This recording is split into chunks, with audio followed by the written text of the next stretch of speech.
प्रभु राम देव भगवान अल्लाह खुदा ईश आदि नाम एक ही शक्ति के हैं। वो कैसा है, कहां है, कैसे मिलता है, किसने देखा है? ये प्रश्नवाचक चिन्ह पूर्ण रूप से हटाने के लिए अवश्य सुनिए जगत गुरु तत्वदर्शी संत रामपाल जी महाराज के अमृत वचन, सर्व पवित्र धर्मों के पवित्र शास्त्रों के आधार पर। अपनात्माओं, इस पवित्र पुराण के चंद पंक्तियों ने 4-5 कंसेप्ट क्लियर कर दिए। नंबर 1, ब्रह्मा विष्णु महेश की जन्म मृत्यु होती है, ये अविनाशी नहीं है। दूसरा ये कर दिया कि दुर्गा प्रकृति को कहते हैं। तीसरा ये हो गया कि प्रकृति दुर्गा इनकी माँ है। और चौथा ये हो गया कि रजगुण ब्रह्मा है, सतगुण विष्णु, तमगुण शिव जी। और 5वां ये हो गया कि ये भगवान केवल वर्क डन दे सकते हैं, जैसा जिसका कर्म है इसमें ये कोई परिवर्तन नहीं कर सकते। ये इससे सिद्ध हो गया। अब ये सिद्ध हो गया कि ब्रह्मा विष्णु महेश नासवान है। अब जो भगवान नासवान हैं और हम उनकी पूजा करते हैं तो हम भी नासवान हैं, क्योंकि हम वहीं जाएंगे जहाँ उनका लोक है। ब्रह्मा जी का उपासक ब्रह्मा जी के लोक में, विष्णु जी का उपासक विष्णु जी के लोक में, शिव जी का उपासक शिव जी के लोक में। और ये भगवान नासवान है और इनकी भी मृत्यु होगी, इनका लोक भी नाश होगा, तो फिर हम भी गए जन्म मृत्यु में। यानी हमें कंप्लीट मोक्ष नहीं हुआ, संपूर्ण मोक्ष नहीं हुआ। कौन सा मोक्ष?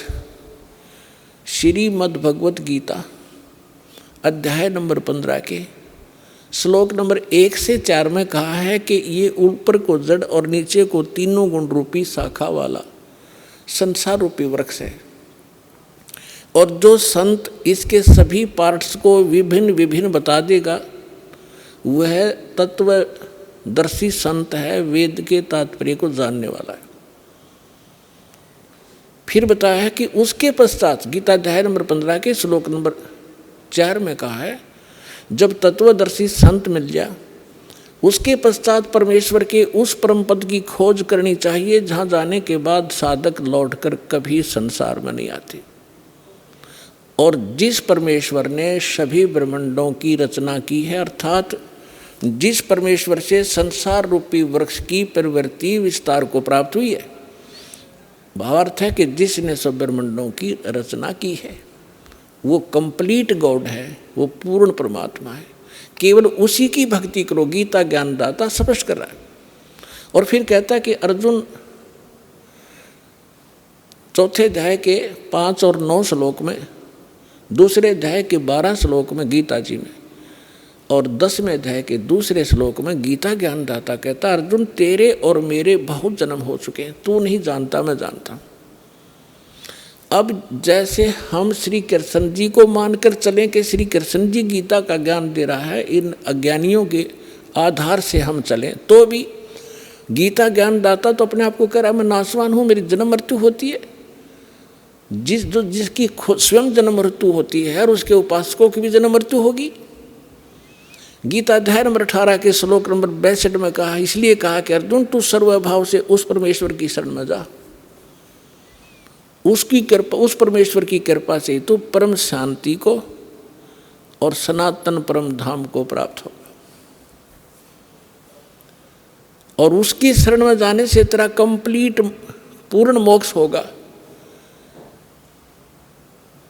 अब वो परमात्मा कौन है, कैसा है, कहाँ रहता है, इसकी जानकारी कहाँ है? गीता अध्याय नंबर 4 के श्लोक नंबर 25 से लेकर 31 तक गीता ज्ञानदाता ने जानकारी दी है कि कोई तो केवल देवताओं की पूजा करके निश्चिंत है, और कोई स्वाध्याय करता है, जैसे कोई गीता का पाठ कर लेता है, कोई वेदों का कुछ मंत्र घोट लिए उनको रिपीट करता रहता है, स्वाध्याय करता रहता है, आवर्ती करता रहता है।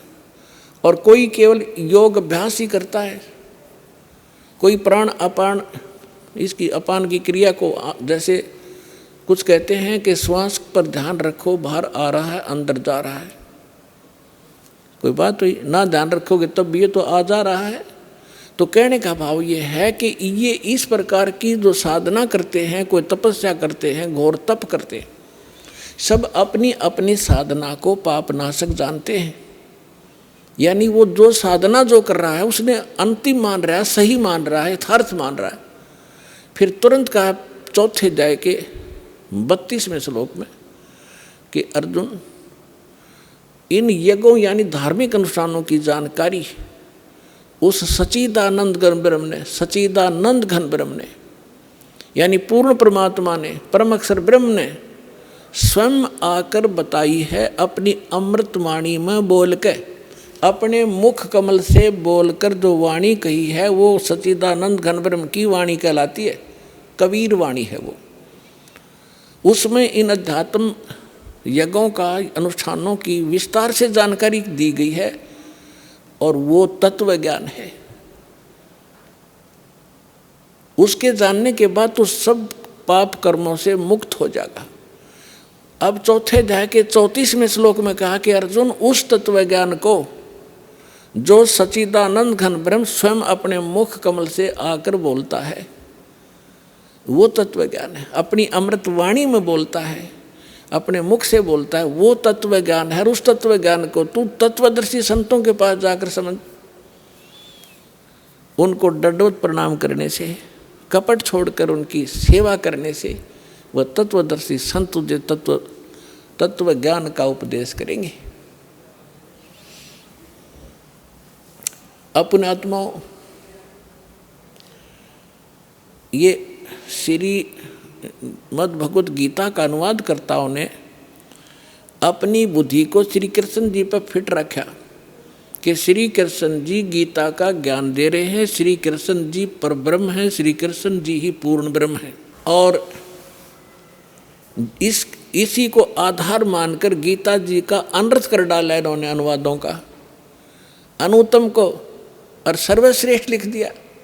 अनुत्तम शब्द एक चौथी कक्षा के बच्चे ने पूछ ले, भाई बेड, अंग्रेजी में पूछ ले किसी बच्चे को, गुड किसे कहते हैं और बेड किसे कहते हैं, उत्तम किसे कहते हैं, अनुत्तम किसे कहते हैं। उत्तम श्रेष्ठ, अनुत्तम अश्रेष्ठ, घटिया।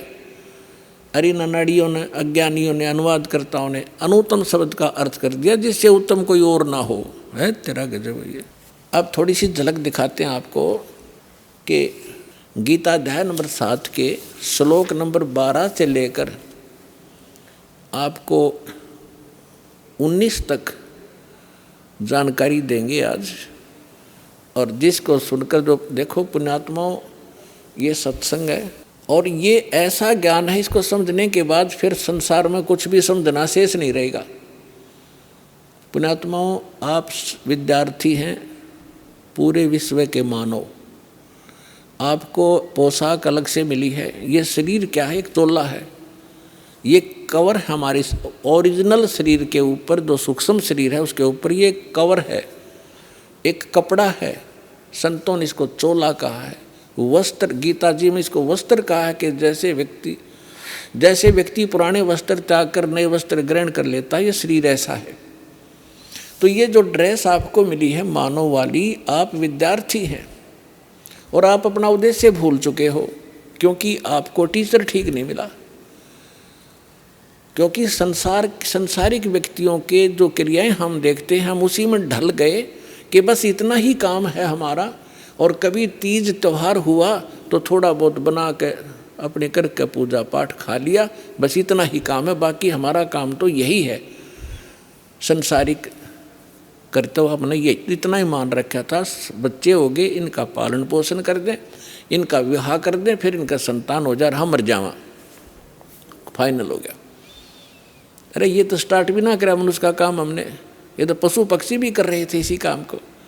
तो हमें टीचर ठीक नहीं मिले, जिस कारण से हमारी रुचि नहीं बनी जितनी बननी चाहिए थी।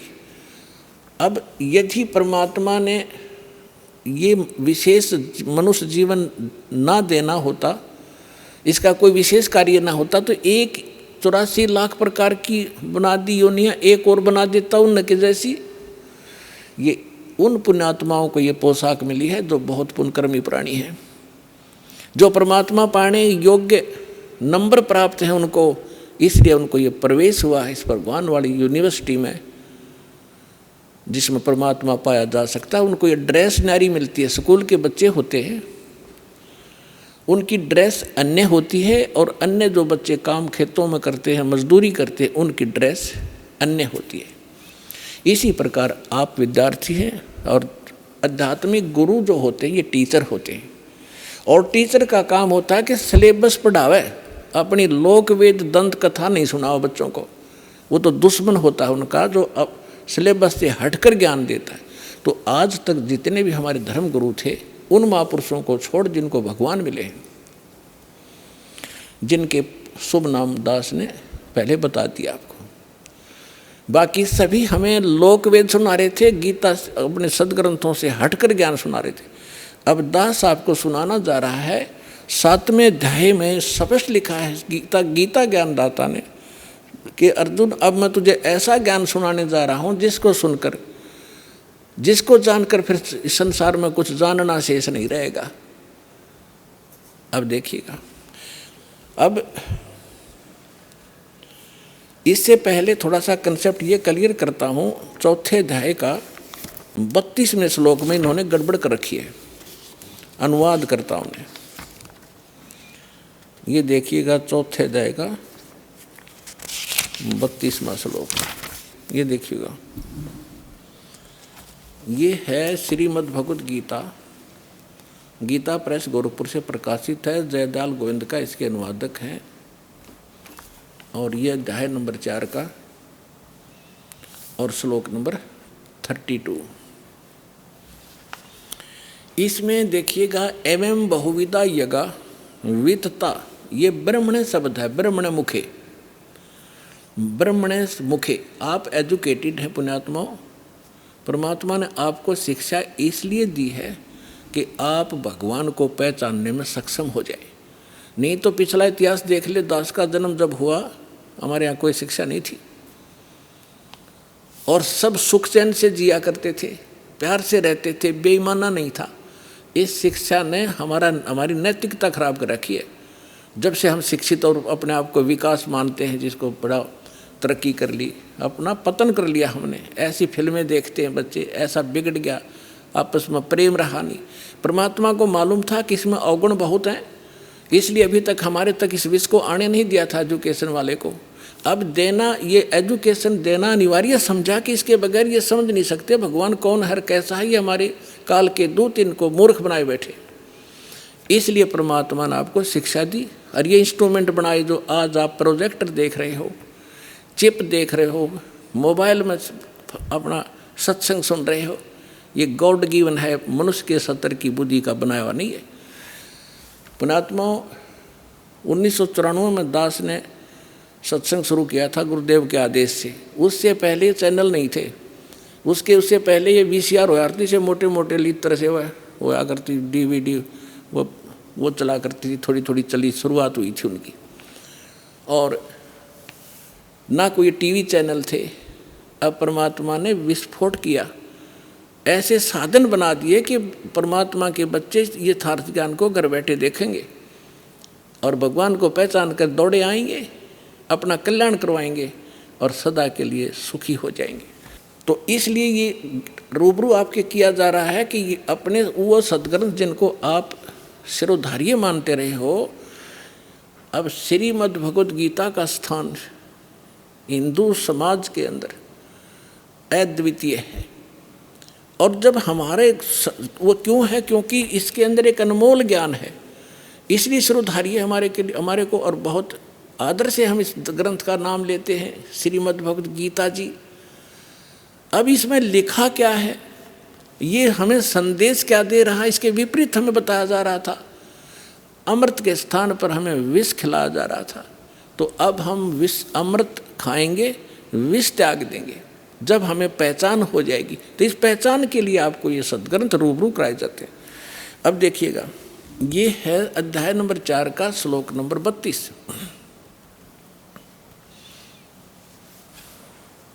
इसमें ये है एवं बहुविधा यज्ञा वितता ब्रह्मणे मुखे, ये ब्रह्मणे मुखे शब्द है। कर्मजान विधितान सर्वान एवं ज्ञातवा विमोक्षसे, इसका अर्थ इन्होंने कैसा किया है कि इस प्रकार और भी बहुत तरह के यज्ञ, यज्ञ माने धार्मिक अनुष्ठान, इन्होंने ब्रह्मणे मुखे का अर्थ या अनर्थ कर दिया, वेद की वाणी बोल दी, लिख दिया। वेद की वाणी में विस्तार से कहे गए हैं और उन सब को तू कर्म जान, ये गलत है, शारीरिक क्रियाओं द्वारा संपन्न होने वाले जान, इस प्रकार तत्व से जानकर उनके अनुष्ठान द्वारा तू कर्म बंधन से सर्वथा मुक्त हो जाएगा। अब इन्होंने जो गड़बड़ की है यहाँ की है, ब्रह्मणे मुखे का अर्थ कर दिया वेद की वाणी। अब देखिएगा, कहते हैं चोर चुरावे तुंबड़ी और गड्ढे पानी में, वो गड्ढे हुआ ऊपर आवे न सच्चाई छनी ना। अब किसी चोर ने किसी का तुम्बा चुरा लिया और उसने छुपाण की कोई जगह पाई ना, पानी में छोड़ा नीचे और बाहर बैठ जाकर इतनी देर में फिर आ ले ऊपर, वो फिर दबे, वो फिर कितना चमक जाए थोड़ा सा ऊपर ने। तो इन्होंने कोशिश बहुत की है सच्चाई को उस तुम्बे की तरह जल में छुपाने की, पर छुपा नहीं करता जल में तुम्बा। तो अब देखिएगा गीता अध्याय नंबर 17 के श्लोक नंबर 23 में यही शब्द है ब्रह्मणे, यहाँ इन्होंने अनुवाद ठीक कर दिया। ये देखिएगा अध्याय नंबर 17 का श्रीमद् भगवद गीता और श्लोक नंबर 23 में ओम तत्सत इति निर्देश है, ये ब्रह्मणे शब्द है। ब्रह्मणे त्रिविध समर्थ है, ब्राह्मणा तेन वेदा च यज्ञा च विहिता पुरा, इसका अर्थ इन्होंने सही किया यहाँ पर। ओम ओम तत् तत् सत सत, ऐसे यह है 3 प्रकार का ब्रह्मणे माने सच्चिदानंद घन ब्रह्म का नाम कहा है। ये ब्रह्मणे का अर्थ ये है असली। ब्रह्मणे माने सच्चिदानंद घन ब्रह्म, अपने आत्माओं। ब्रह्म का अर्थ वैसे तो परमात्मा होता है, लेकिन ब्रह्म से जैसे ईश माने क्या होता है? स्वामी, मालिक, परमात्मा। ईश कहो, ब्रह्म कहो। अब फिर परब्रह्म शब्द हो रहा है, हमने सुनने को मिला परब्रह्म, यानी इससे नेक्स्ट ब्रह्म, ब्रह्म से नेक्स्ट। जैसे एक दादा, एक परदादा, दादाजी से दूसरा दादा, नेक्स्ट ग्रैंडफादर। तो ब्रह्म, फिर परब्रह्म, फिर हमने सुना है पूर्ण ब्रह्म, और महापुरुषों की वाणी में हमने सुना है पार ब्रह्म। पार ब्रह्म का अर्थ है कंप्लीट, सबके पार, सबसे पार वाला, सबसे आखिर वाला। तो श्रीमद् भगवत गीता अध्याय नंबर 15 के श्लोक नंबर 16 और 17 में 3 पुरुष हैं। पुरुष कहो, राम कहो, ईश कहो, ब्रह्म कहो। अब जैसे ब्रह्म, फिर परब्रह्म और फिर पूर्ण ब्रह्म, इसी प्रकार गीता जी में 3 पुरुष बताए हैं 15वें अध्याय के 16 और 17 में। अब पहले वहाँ ले चलते हैं आपको, फिर ये सारा ज्ञान आपका समझ में आओगा। अपने आत्माओं इतने एजुकेट इंटेलिजेंट मानव बना है आज। इन कंप्यूटर को घुमा रहे हैं छोटे छोटे बेटे और बेटियां। इन मोबाइलों में ऐसे सिस्टम है, इनको बड़ी अच्छी तरह से सेट कर चला लेते हैं। अरे अध्यात्म मार्ग में सब तो पिछड़ गए हम, अब हम अध्यात्म मार्ग में ऊपर आएंगे, पूरा विश्व सुखी होगा, आप भी सुखी होगे, आत्मिक शांति होगी। जो परमात्मा काम किया करता हो, परमात्मा आपके साथ रहेगा, आपको वो सुख देगा। अब देखो कितने ही अच्छी फिल्म आप देख रहे हो और कितनी सुख सुविधा आपने उपलब्ध कर ली वैज्ञानिक तरीके से, और कल एक जवान बेटे की मृत्यु हो जा, एक आँख नहीं सुहा, वो टेलीविज़न और वो गाने उन्हें फोड़ने दिल कराए, न फूक दो कि तगेर के। तो पुण्यात्माओं, ये नकली सुख है, असली सुख भगवान से मिलेगा, जो दास आपको विधि बताएगा। आप भी सुखी, आपका परिवार भी सुखी, आपकी 101 पीढ़ी पार हो जाएगी, वो मार्ग आपको बताएगा।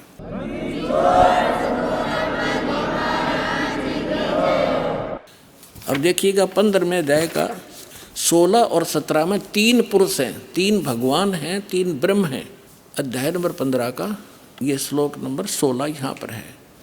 इसमें लिखा है कि द्वौ इमौ पुरुषौ लोके सर च अक्षर एव च सर सर्वाणी भूतानि कुटस्थ अक्षर उच्चते 16वां श्लोक। इसका अनुवाद यहाँ पर क्या है?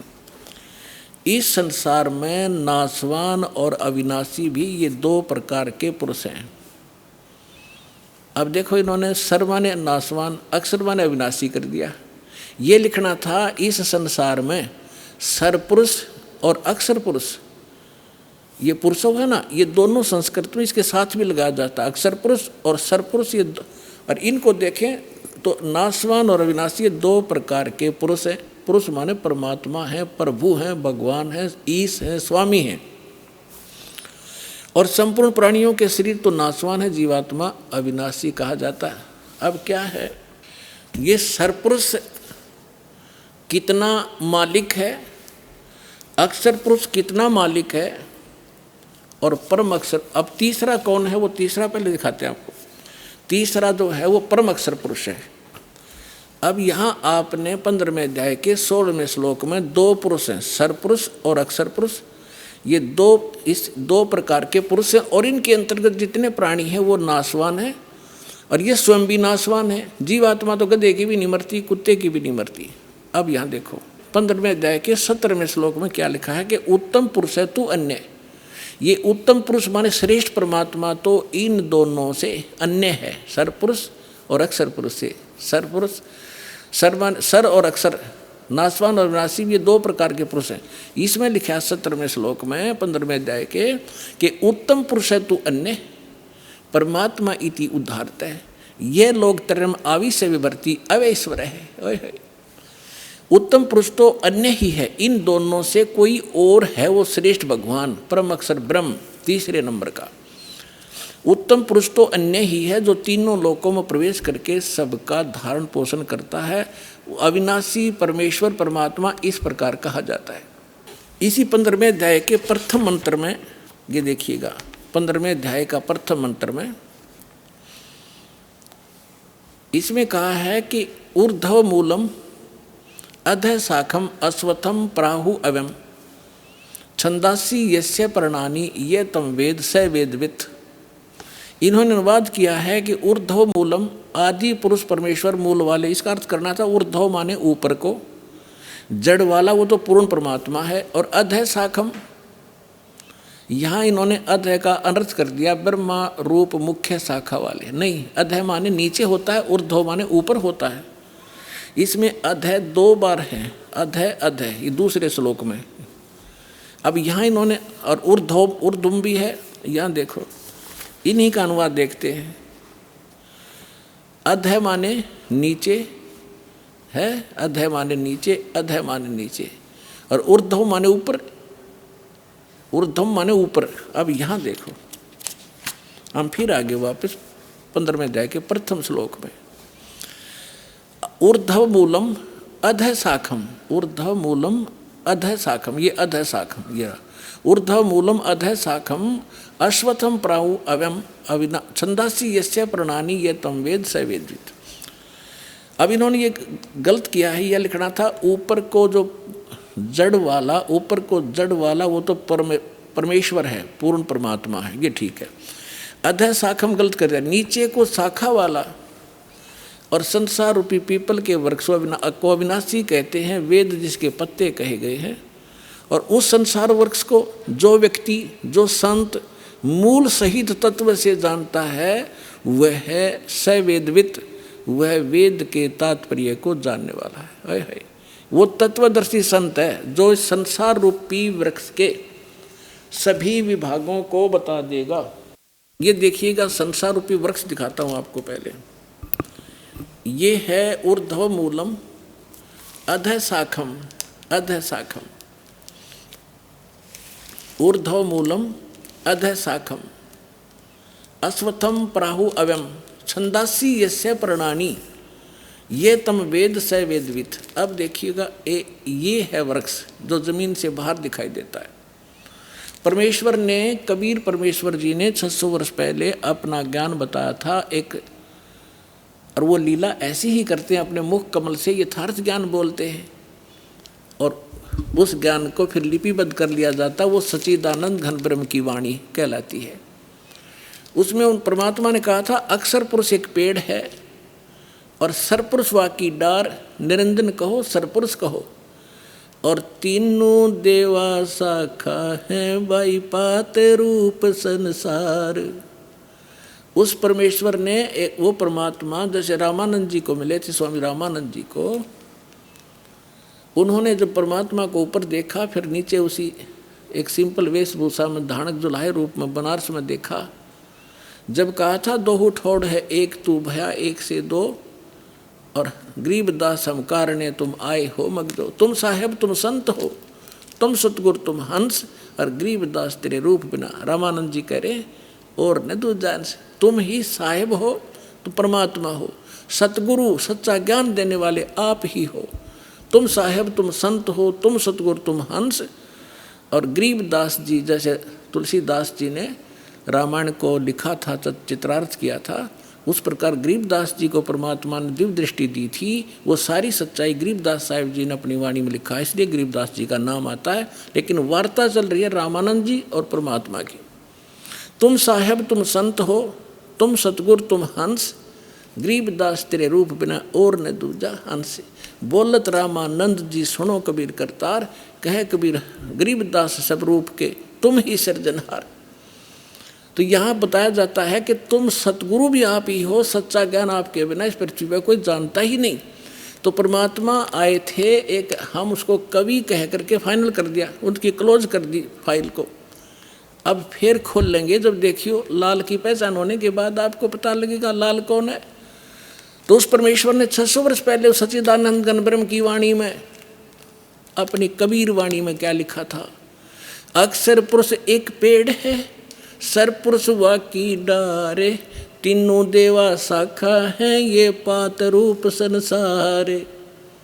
और वे गीता क्या कहती है 15वें अध्याय का प्रथम मंत्र, कि जो संत इस उल्टे लटके हुए संसार रूपी विभाग वृक्ष के सभी विभाग पत्तों सहित जड़ से लेकर पत्तों तक बता देगा, वो तत्वदर्शी संत है। पहचान बताई है तत्वदर्शी संत की।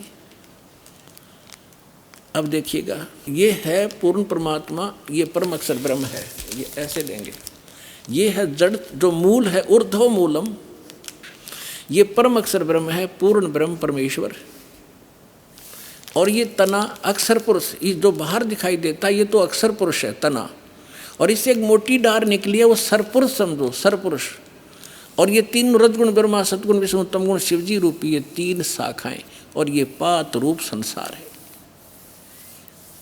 ये पात रूप हम हैं आगे।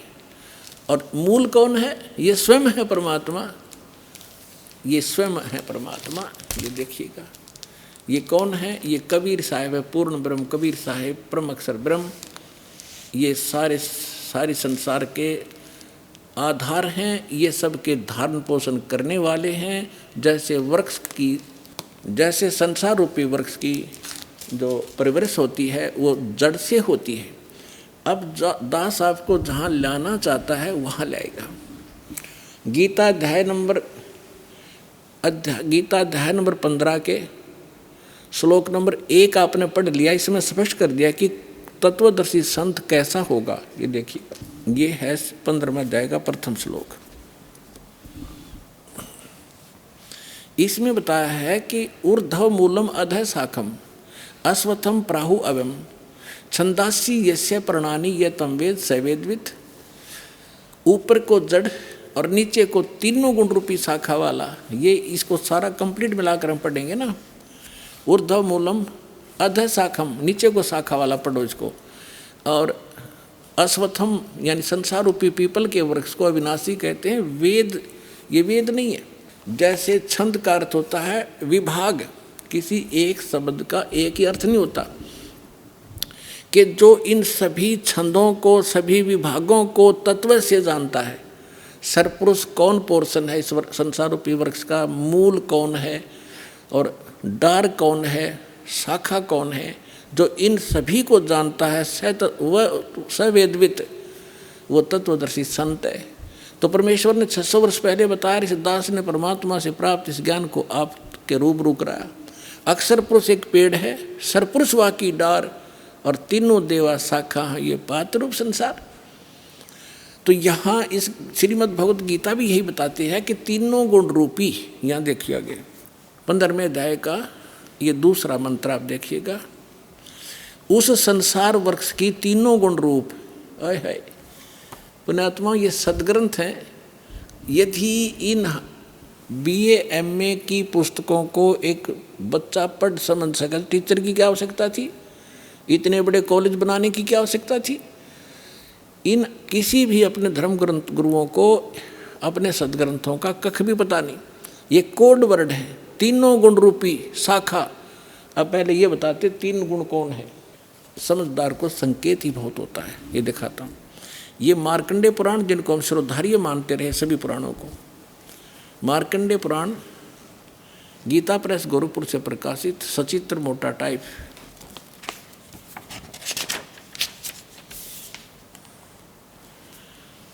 गीता प्रेस गोरखपुर से प्रकाशित है। इसके 123 पृष्ठ पे देखिएगा। अब हम यहाँ से पढ़ते आ रहे हैं 122 से संक्षिप्त मार्कंडेय पुराण। यहाँ मार्कंडेय जी बोलते आ रहे हैं, मार्कंडेय जी बोले मुने। अब हम यहाँ आ जाते हैं, अपने मतलब का पढ़ देंगे। रजोगुण प्रधान ब्रह्मा, तमोगुण प्रधान रुद्र और सत्व प्रधान विश्व पालक विष्णु हैं। यही तीन देवता हैं और ये ही तीन गुण हैं। इति सिद्धम रजगुण ब्रह्मा, सतगुण विष्णु, तमगुण शिव जी। और भी बहुत से प्रमाण हैं, जैसे ये देखिएगा श्रीमद् देवी भागवत, इसमें संस्कृत भी साथ में, हमें ये सुविधा है इसको समझने में। भाग 1 और ये कहाँ से प्रकाशित है, श्री अथ देवी भागवतम सभाष्टिकम समात्यम, खेमरा श्री कृष्णदास प्रकाशन, बम्बई से। इसके यहाँ आइएगा, ये तीसरा स्कंद है। अथ श्रीमद् देवी भागवते भाषा टीका युक्ते तृतीय स्कंद है प्रारंभते। तीसरे स्कंद में आ गया, पृष्ठ नंबर 11 पे, और अध्याय नंबर 5। इसका मंत्र हम 8 पढ़ेंगे, 7वां यहाँ समाप्त हुआ। भगवान शिव जी कह रहे हैं माता अपनी माँ दुर्गा से, हे माता, यदि हमारे ऊपर सदा आप दया युक्त हो तो हमको तमोगुण में किस प्रकार प्रदान किया, और रजोगुण ब्रह्मा रजोगुण और हरि सतोगुण युक्त किए, क्यों युक्त किए। अब ये तो संस्कृत हिंदी है, संस्कृत पढ़ेंगे हम। ये देखिए, यदि दया धर्मना न सदाम्बिके कथम अहम विहिता च, मैं क्यों बना दिया, शंकर भगवान कहते तमोगुण है। और कमल से उत्पन्न होने वाले ब्रह्मा जी को रजोगुण संभाव, रजोगुण क्यों बनाया। सुवित क्यों सतोगुण, सत्व गुणो हरि, और विष्णु जी को आपने सतगुण क्यों बनाया। इति सिद्धम रजगुण ब्रह्मा, सतगुण विष्णु, तमगुण शिव जी। अब हम फिर लेते हैं श्रीमद् भगवद गीता को। पुण्यात्माओं, इस मनुष्य जीवन का मूल उद्देश्य परमात्मा प्राप्ति है, और भगवान मिल गए, उसका साधना ठीक मिल गई तो हमारा ये जीवन भी सुखी होगा। इसलिए भगवान की खोज हम किया करते थे। और जिस कारण से हम इन नकली संतों के यहाँ फंस गए, जिसने जैसी साधना बताई हम दिन रात लगे रहे, हमारे पूर्वज मर गए, भूत बन गए, अब उनके श्राद्ध निकलवा रहे हैं, वो भूत योनि में भोग रहे हैं और हमें मूर्ख बना रहे हैं। श्राद्ध निकाल दो, तुम्हारे पिता तृप्त हो जाएंगे। पहले पिताजी 360 दिन में 2-2, 3-3 बार रोटी खाया करते, और फिर एक साल में एक दिन छिका कर उसको सदा के लिए सुखी कर देंगे। ये सारे उल्टे काम लगा रखे थे हमारे पूर्वजों को। अब हम सदग्रंथों को समझेंगे, इसमें कहा क्या गया है। अब देखिएगा, श्रीमद् भगवत गीता, गीता प्रेस गोरखपुर से प्रकाशित है। अब अध्याय नंबर 15 का हमने श्लोक नंबर 1 पढ़ लिया। ऊर्ध्व मूलम अधः शाखम अश्वत्थम प्राहु अव्यम छंदासी यस्य प्रणानी यतम वेद स वेदवित्।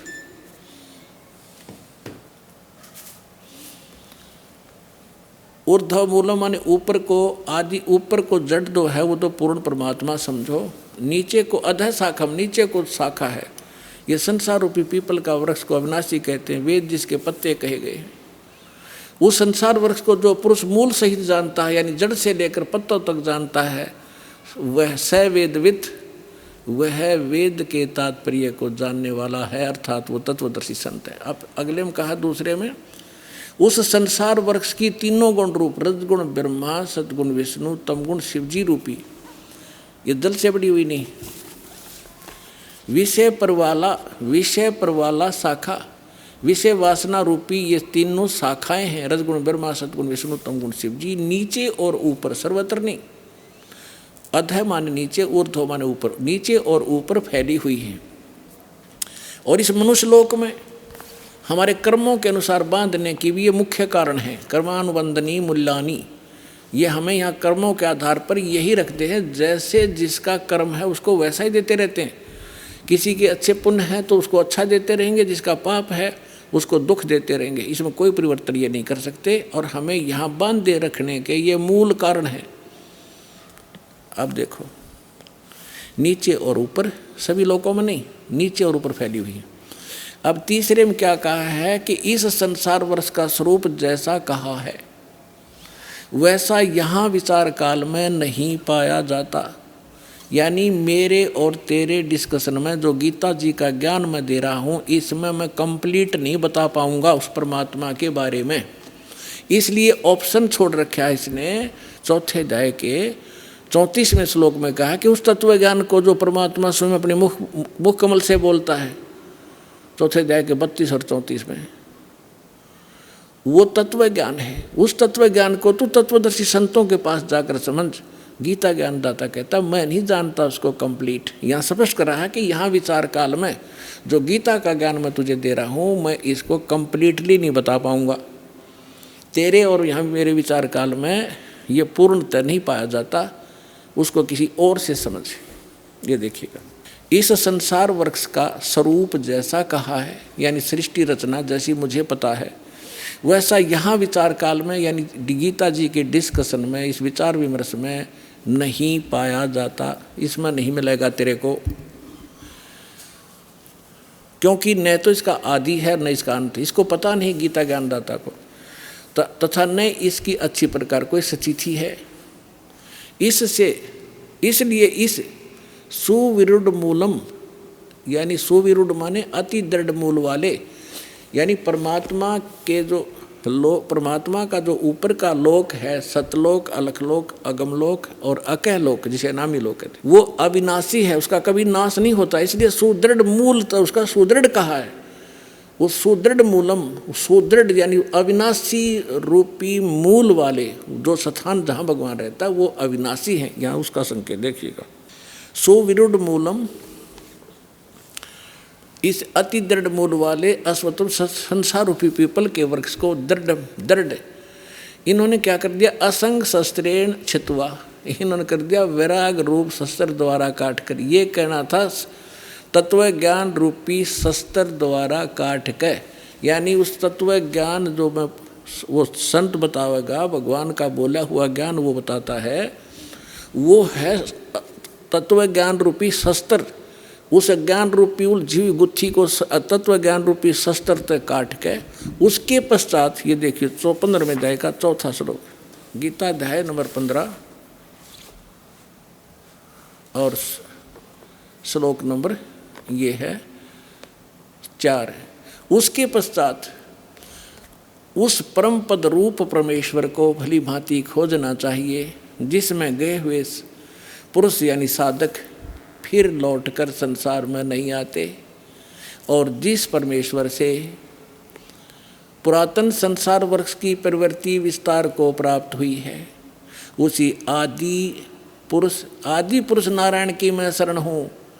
इस प्रकार दृढ़ निश्चय करके उस परमेश्वर का मनन और निधि ध्यान करना चाहिए। परपदेवा ने पूजा होती है, इन्हें अड़ंगा डांड से मतलब था। इसका है कि उस परमात्मा ने जिसने सब ब्रह्मांडों की रचना की है, संसार रूपी वृक्ष जिससे विस्तार को प्राप्त हुआ है, यानी जिसने सब की रचना की है, वो परमात्मा है। गीता ज्ञान अपने से अन्य, गीता ज्ञानदाता अपने से अन्य किसी परमात्मा के विषय में कह रहा है कि उसकी पूजा करनी चाहिए। गीता अध्याय नंबर 18 के श्लोक नंबर 62 में स्पष्ट किया है कि सर्वभाव से तू उस परमेश्वर की शरण में जा, उसकी कृपा से तू परम शांति को और सनातन परम धाम को प्राप्त होगा। और इसमें स्पष्ट कर दिया कि उसके पश्चात तत्वदर्शी संत मिलने के बाद तत्व ज्ञान के द्वारा इस अज्ञान को हटाकर काट कर उसके पश्चात परमेश्वर के उस परम पद की खोज करनी चाहिए, जहाँ जाने के बाद साधक फिर लौट कर कभी संसार में नहीं आते। अपने विषय में गीता ज्ञानदाता चौथे अध्याय के 5 और 9 में गीता में, दूसरे अध्याय के 12वें श्लोक में, 10वें अध्याय के दूसरे श्लोक में कहता है, अर्जुन तेरे और मेरे बहुत जन्म हो चुके हैं, तू नहीं जानता मैं जानता हूँ। तो इससे सिद्ध है कि यदि हम गीता ज्ञानदाता की भक्ति करेंगे तो हम फिर भी जन्म मृत्यु में रहेंगे, हमें कंप्लीट मोक्ष नहीं होगा, शाश्वत स्थान नहीं मिलेगा, हमें परम शांति नहीं हो सकती। इसलिए तत्वदर्शी संत की खोज करने को कहा है। राज आपको खोज करा करा पा गए, दास है उस तत्वदर्शी संत, आपका जचियो कद्दे फिर।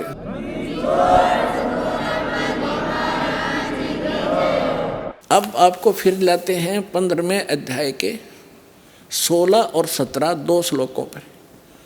फिर आपके आसानी से आज का सत्संग जो दास आपको समझाना चाहता था आसानी से समझोगे। देखिएगा, ये है अध्याय नंबर 15 का।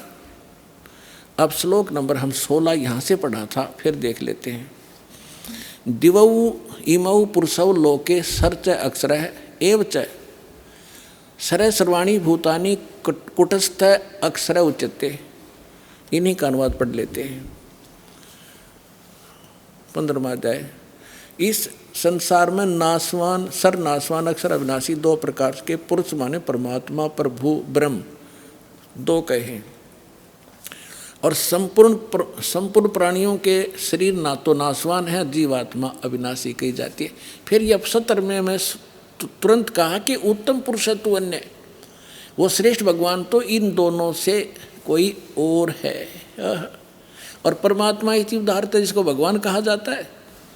ये लोग त्रयमावी से विभर्ती जो तीनों लोकों प्रवेश करके सबका धारण पोषण करता है, वो अविनाशी परमात्मा है। इन्हीं का अनुवाद। उत्तम पुरुष श्रेष्ठ भगवान तो कोई इनसे दोनों से अन्य है जो तीनों लोकों में प्रवेश करके और सबका धारण पोषण करता है, अविनाशी परमेश्वर परमात्मा इस प्रकार कहा गया है। अब ये है वो जड़ संसार रूपी वृक्ष की परवरिश कहाँ से होती है, किससे आहार होता है, कौन पालन करता है। संसार रूपी वृक्ष की जो जड़ है ये परम अक्षर ब्रह्म है। इससे ये तीनों लोकों में प्रवेश करके और सबका धारण पोषण करने वाला ये परम अक्षर ब्रह्म है, ये पूर्ण परमात्मा है, वो जो इन दोनों से सरपुरुष और अक्षर पुरुष से अन्य है। अब ये है तीनों लोकों में प्रवेश करके सबका धारण पोषण करने वाला ये परमात्मा है। अब हम आपको थोड़ा सा इन भगवानों का जो अक्षेत्र दिखाएंगे कि ये कितने प्रभु हैं। जैसे एक ब्रह्मांड होता है, एक ब्रह्मांड में कौन कौन सी स्थिति है वो देखिएगा। ये एक ब्रह्मांड का लघु चित्र है। इस ब्रह्मांड का अंडे जैसी शकल है, अंडे आकार है, अंड आकार है। ये देखिए ऐसा है यहाँ तक। ये इसको अंड भी कहते हैं, इसको ब्रह्मांड भी कहते हैं। और इस ब्रह्मांड के अंदर जो व्यवस्था है वो हमारे शरीर के अंदर हम देख सकते हैं जब हम हमारे इन चैनलों को, कमलों को ऑन कर लेंगे मंत्रों की साधना करके। तो इसलिए इसको पिंड, शरीर को पिंड कहते हैं। जैसे एक टेलीविज़न के अंदर कहीं भी कार्यक्रम हो रहा हो, वो कार्यक्रम हो रहा कहीं और देख हम टीवी पर सकते हैं, ऐसे ये शरीर हमारा है। तो पूरे ब्रह्मांड का जो नक्शा है इस पिंड के अंदर है। इसको पिंड भी कहते हैं, इसको अंड आकार है इसलिए अंड भी इसी को कहते हैं।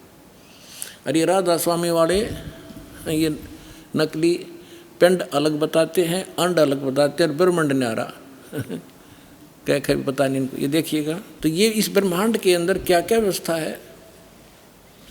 नीचे से शुरू करते ये 7 हैं, तल, अतुल, वितल, महातल, अतल, सुतल, रसातल और पाताल लोक। और ये पृथ्वी लोक, ये ब्रह्मा का लोक, ब्रह्मा जी का लोक, विष्णु शिव जी का लोक, विष्णु जी का लोक, और ये स्वर्ग, और ये नरक, ये इंद्र का लोक, ये मानसरोवर, ये धर्मराज का लोक, और ये एक ब्रह्म लोक है इसके अंदर।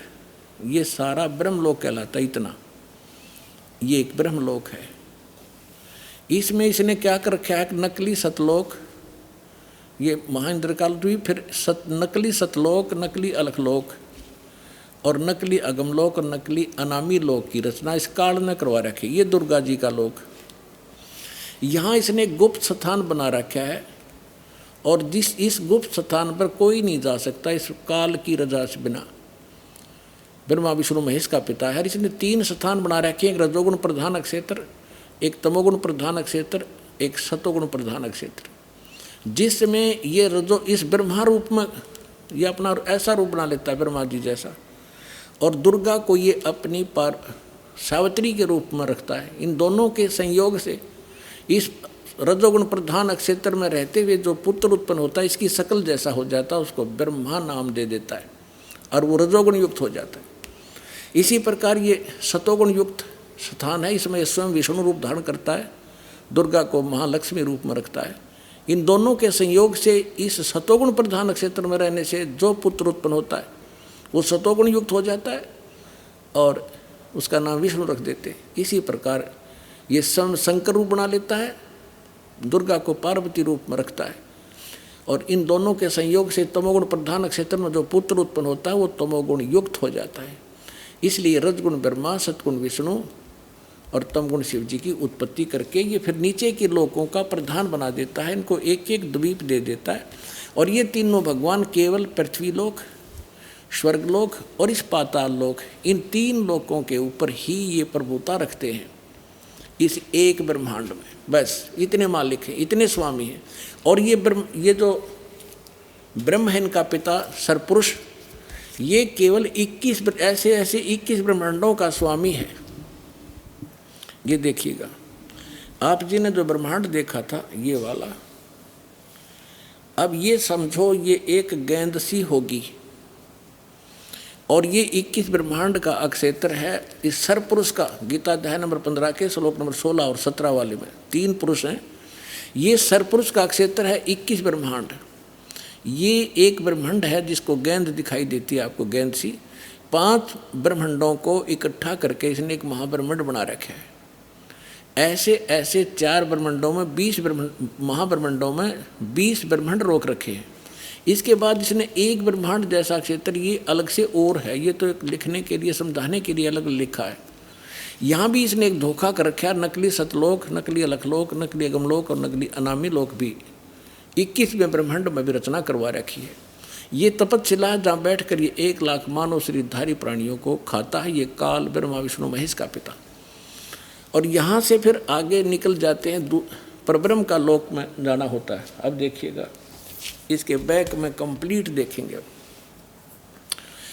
अब ये है कंप्लीट सभी ब्रह्मांडों का, असंख्य ब्रह्मांडों का चित्र एक समझने के लिए।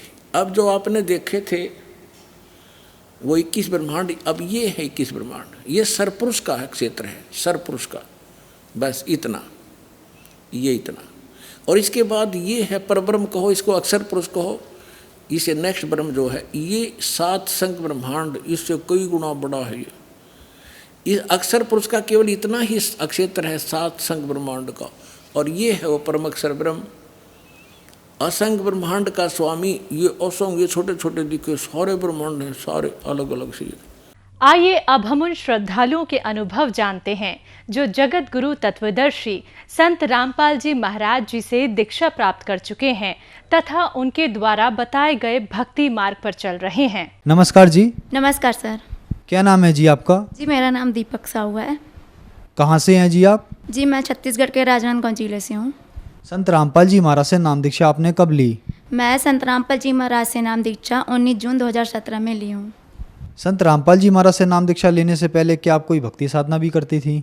जी हाँ, मैं संत रामपाल जी महाराज से नाम दीक्षा लेने से पहले हमारे हिंदू धर्म में जितने भी देवी देवता हैं 33 करोड़, इन सबको भी पूजती थी, क्योंकि हमारे मम्मी पापा पेरेंट्स पहले से इन सबकी पूजा करती थी, तो हमें भी सिखाए थे कि हमें इन्हीं की भक्ति करनी है। और एक तरफ हम लोग दामाखेड़ा पंथ है हमारे छत्तीसगढ़ में, प्रकाश मुनि नाम से एक कबीरपंथी संत है, उनसे भी हमारी फैमिली पहले से दीक्षित थी, दादा परदादा और पापा जी लोग, तो उनकी भी भक्ति करते थे। जैसे कि आपने बताया कि आप दामाखेड़ा पंथ से बचपन से ही जुड़ी हैं, तो फिर संत रामपाल जी महाराज के शरण में आने की क्या जरूरत पड़ी? जी, संत रामपाल जी महाराज के शरण में वैसे तो पापा जी 2014 से ही जुड़े हुए थे, लेकिन हम लोग संत रामपाल जी महाराज का ज्ञान नहीं समझे थे, इस कारण से हम लोग दीक्षित नहीं हुए थे। फिर अचानक 2017 में मेरे अंदर प्रेरणा जगी कि मैं संत रामपाल जी महाराज का सत्संग सुनूं। उसके बाद मैं कंटिन्यू संत रामपाल जी महाराज का सत्संग सुनने लगी और उनके द्वारा एक लिखित अनमोल पुस्तक है जिनका नाम है ज्ञान गंगा, उसको भी मैं कंटिन्यू रीड करने लगी। उसके बाद मुझे संत रामपाल जी महाराज के इस तत्व ज्ञान का ज्ञान हुआ। उसके बाद मैं जो भी भक्ति साधना मैं पहले कर रही थी उसको त्याग दी और संत रामपाल जी महाराज से पापा को बोली कि पापा मुझे भी संत रामपाल जी महाराज से नाम दीक्षा दिलवा दो। उसके बाद मैं 2017 में संत रामपाल जी महाराज से नाम दीक्षा ले ली। संत रामपाल जी महाराज से जो भी श्रद्धालु नाम लेते हैं उनको सभी को लाभ मिलते हैं, क्या आपके साथ भी ऐसा हुआ? जी, संत रामपाल जी महाराज से नाम दीक्षा लेने के बाद मुझे और मेरी फैमिली को बहुत लाभ हुए। उनमें से मैं कुछ लाभ आपसे शेयर करना चाहती हूँ। उनमें से पहला लाभ मेरे खुद का है। मुझे लगभग जब मैं 9th क्लास में थी तो 9 से लेकर 12 तक मुझे आँखों में से आंसू निकलना और सिर दर्द करना, ये बहुत बड़ी प्रॉब्लम मुझे रही। मैं 4 सालों तक इस प्रॉब्लम से जूझती रही। मैं पापा को बताई, जैसा तैसा मतलब अपनी दवाई चल रही थी, फिर भी मैं रिकवर नहीं हो पा रही थी। उसके बाद पापा मुझे डॉक्टर के पास लेकर गए। फिर मेरे आंखों का चेकअप हुआ। फिर डॉक्टर्स बोले कि आपको ग्लोकोमा है और आपको दवाई लेती रहनी है और पूरी लाइफ टाइम आपको चश्मा लगाना पड़ेगा। आपकी यही मतलब अपना फाइनल सुना दिए थे। उसके बाद हम लोग घर आ गए, बहुत चिंतित हो गए थे कि पूरी ज़िंदगी ऐसे नहीं चल सकता। उसके बाद फिर 2017 में मैं संत रामपाल जी महाराज से जुड़ी। फिर मैं उनके द्वारा बताए गए सतमंत्रों का जाप कंटिन्यू करती रही। फिर मैं धीरे धीरे रिकवर होने लगी। आज मैं पूरी तरह से स्वस्थ हूँ। मुझे आंखों में किसी भी प्रकार की कोई समस्या नहीं है, ना मेरे सिर का दर्द भी पूरी तरह से समाप्त हो चुका है। संत रामपाल जी महाराज से जुड़ने के बाद और उनके द्वारा दिए गए सतमंत्रों के जाप जैसे मैं कंटिन्यू करती रही, उसके बाद धीरे धीरे मेरे आंखों से आंसू निकलना और जो सिर का दर्द था पूरी तरह से आज समाप्त हो चुका है। मेरी मम्मी को लगभग 2 से 3 साल तक बवासीर की बीमारी से जूझ रही थी। मम्मी लोकलाज में संत रामपाल जी महाराज से नाम दीक्षा ने ली थी। मैं मम्मी को बोली कि आप भी संत रामपाल जी महाराज से नाम दीक्षा ले लो। फिर मम्मी परमात्मा की दया से उन्होंने भी संत रामपाल जी महाराज से नाम दीक्षा ले ली। फिर वो भी संत रामपाल जी महाराज के द्वारा बताए गए सतमंत्रों का जाप करने लगी। फिर वो भी मम्मी की भी वो जो बवासीर की बीमारी इतनी दिनों तक ठीक नहीं हुई, इतने डॉक्टर्स को दिखा चुके थे फिर भी ठीक नहीं हो रही थी, वो संत रामपाल जी महाराज से नाम दीक्षा लेने के बाद पूरी तरह से आज समाप्त हो चुकी है। तीसरा लाभ यह है सर कि मेरे भैया को नशे की बहुत ज़्यादा लत थी और आज संत रामपाल जी महाराज से नाम दीक्षा लेने के बाद मेरे भैया की भी नशे की लत पूरी तरह से समाप्त हो चुकी है। और चौथा लाभ और सबसे बड़ा लाभ यह है कि मेरे भैया का जो छोटा बेबी है जो अभी 5 साल का है, जब वो 3 साल का था तब उसको 3 दिन तक फीवर चल रहा था उसका। फिर 3 दिन तक फीवर रहा। फिर तीसरे दिन अचानक दोपहर का समय था, आया और बोला कि दादी मुझे पानी पीना है। उसके बाद मम्मी उसको पानी लेकर आई, फिर पानी पिलाई। उसके बाद अचानक झटका सा दिया और बेहोश होकर गिर गया। फिर भैया उसको गोद में लिए और देखे तो उसकी मतलब वो जीवित नहीं था, वो मर चुका था। उसके बाद हम लोग बहुत ज़्यादा रोने लग गए। उसके बाद जो संत रामपाल जी महाराज का दंडवत स्थल हमारे घर पर बनाए हुए हैं, वहाँ ले जाकर उस बच्चे को लिटा दिए। उसके बाद तब मेरे भैया नाम दीक्षा नहीं लिए थे, सिर्फ मैं, पापा और मम्मी 3 जने ही नाम दीक्षा लिए थे। उसके बाद संत रामपाल जी महाराज से हम लोग अर्ज करने लगे कि परमात्मा आप तो मुर्दे तक को जीवित कर देते हो, हम भी आपके शरण में हैं। आज इस बच्चे को आप बचा लीजिए। आपको अगर आप सच में सच्चे परमात्मा हो तो इस बच्चे को जीवित करके दिखाओ।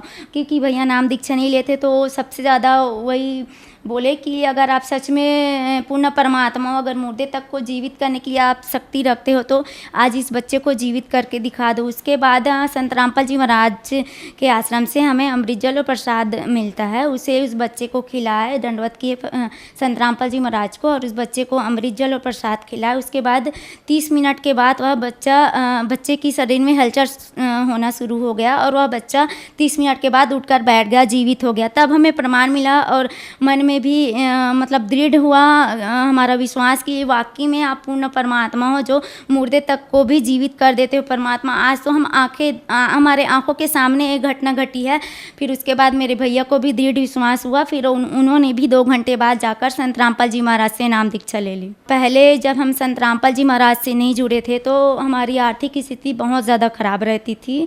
और अभी का समय है, अभी पहले मेरे पापा और मेरे भैया दूसरे का शॉप में जाकर जॉब करते थे, और अब का समय है परमात्मा की दया से हमारी आर्थिक स्थिति बहुत अच्छी है और हमारे खुद के 2 शॉप है परमात्मा की दया से। दीपक जी, जैसे कि दामा खेड़ा पंथ वाले कबीर साहब जी को मानते हैं और संत रामपाल जी महाराज जी भी कबीर साहब जी को मानते हैं, तो आप इतना पुराना पंथ दामा खेड़ा छोड़कर संत रामपाल जी महाराज की शरण में क्यों आई? जी पहले तो वहाँ जुड़े थे, लेकिन वो लोग कबीर साहब, कबीर पंथी उसे कहते हैं जो कबीर साहब के बताए हुए मार्गों पर चले। लेकिन वो लोग बिल्कुल भी, आज के जो अपने आप को कबीर पंथी बोलते हैं, हम भी पहले बोलते थे, लेकिन हम लोग चलते बिल्कुल भी नहीं थे। कबीर साहब जी ने मूर्ति पूजा का भी खंडन किए थे। लेकिन आज के जो कबीर पंथी और एक तरफ मूर्ति पूजा भी करते हैं और एक तरफ अपने आप को कबीर पंथी भी बताते हैं, तो ये सब हमें नहीं जची। और जब हम संत रामपाल जी महाराज का जब मैं सत्संग सुनी और उनकी पुस्तक पढ़ी, सारे प्रमाण देखी कि आज तक हम जितने भी देवी देवताओं की भक्ति करते आ रहे थे वो लोग अविनाशी नहीं है, उनका भी तो नाश होता है। तो हम उनकी भक्ति करें तो हमारा मोक्ष कैसे हो सकता है? फिर संत रामपाल जी महाराज के सत्संग से हमें प्रमाण के साथ यह बात जानने को मिली कि सर्व सृष्टि रचनहार परमेश्वर तो कबीर साहब जी है, और आज तक जितने भी हम भक्ति किए वो सारे व्यर्थ चले गए। उसके बाद हम उस पंथ को छोड़कर मैं और मेरी पूरी फैमिली संत रामपाल जी महाराज के सच्चे ज्ञान को समझकर उनकी शरण में आ गए। कबीर साहब जी को आप क्या मानती हैं? कवि मानती हैं, संत मानती हैं, भगवान मानती हैं? जी पहले तो मैं जब स्टडी करती थी तो कबीर जी के दोहे पढ़ते थे तो कबीर जी को कवि ही मानते थे। और जब हम लोग दामाखेड़ा पंथ से भी जुड़े थे तो उनको सदगुरु रूप में ही मानते थे, क्योंकि वहाँ हमें वही बताया जाता था कि कबीर साहब जी सदगुरु है। ऐसा नहीं बोलते थे कि कबीर साहब परमात्मा है, सदगुरु के रूप में ही बताते थे। और वही मानसिकता हमारी बन गई थी कि वो सदगुरु है। मेरा तो कोई इंटरेस्ट नहीं था, बस सदगुरु रूप में उसे मानती थी और बाकी 33 करोड़ देवी देवताओं को ज़्यादा इंपॉर्टेंस देती थी मैं। फिर मैं संत रामपाल जी महाराज के सत्संगों में देखी, उनके पुस्तक में देखी प्रमाण की कबीर साहब जी भगवान है। तब से हमारी पूरी फैमिली उस पंथ को त्याग कर संत रामपाल जी महाराज के सच्चे पंथ में लगे हुए हैं। बहन जी, जो दामाखेड़ा पंथ वाले आपको देख रहे हैं, आप उनको क्या संदेश देना चाहेंगी? जी मैं उनसे संदेश तो हमारे सदगुरु रामपाल जी महाराज दे रहे हैं। मैं हाथ जोड़कर उनसे निवेदन ही करना चाहती हूँ कि आप जो अभी भक्ति मार्ग में लगे हुए हो, दामाखेड़ा पंथ पूरे काल के चलाए हुए पंथ है, उस पंथ में जाके भक्ति करने से हमारा पुण्य मोक्ष कभी भी नहीं होने वाला है। मैं आप लोगों से हाथ जोड़कर निवेदन करना चाहती हूँ कि वर्तमान समय में पुण्य परमेश्वर के अवतार संत रामपाल जी महाराज इस धरती पर आए हुए हैं, जो भक्त समाज को सभी शास्त्रों के अकॉर्डिंग पुण्य परमात्मा कबीर साहब जी की भक्ति बता रहे हैं, जिससे हमारा पुण्य मोक्ष होना संभव है। इसलिए हाथ जोड़कर यही निवेदन करना चाहती हूँ, आप उन नकली पंथों को त्याग कर संत रामपाल जी महाराज के सच्चे पंथ में आकर और उनके द्वारा बताए गए सतमंत्रों का जाप करके आप अपने जन्म मरण के दीर्घ रोग से मुक्ति पाओ। संत रामपाल जी महाराज से कैसे जुड़ सकते हैं? जी संत रामपाल जी महाराज से जुड़ने के लिए उनके अनेकों टीवी चैनलों में संत रामपाल जी महाराज का सत्संग आता है। उसमें नीचे सत्संग के दौरान नीचे येलो पट्टी चल रही होती है, उसमें बहुत सारे कॉन्टैक्ट नंबर दिए होते हैं। आप उस कॉन्टैक्ट नंबर में कॉन्टैक्ट करके आप अपने डिस्ट्रिक्ट के जो भी नाम दीक्षा केंद्र बने हुए हैं वहाँ जाकर आप संत रामपाल जी महाराज से बिल्कुल निःशुल्क नाम दीक्षा ले सकते हैं। धन्यवाद जी। धन्यवाद सर।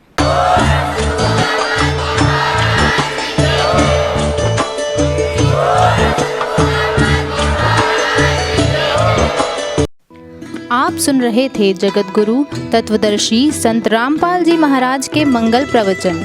अधिक जानकारी के लिए संपर्क करें।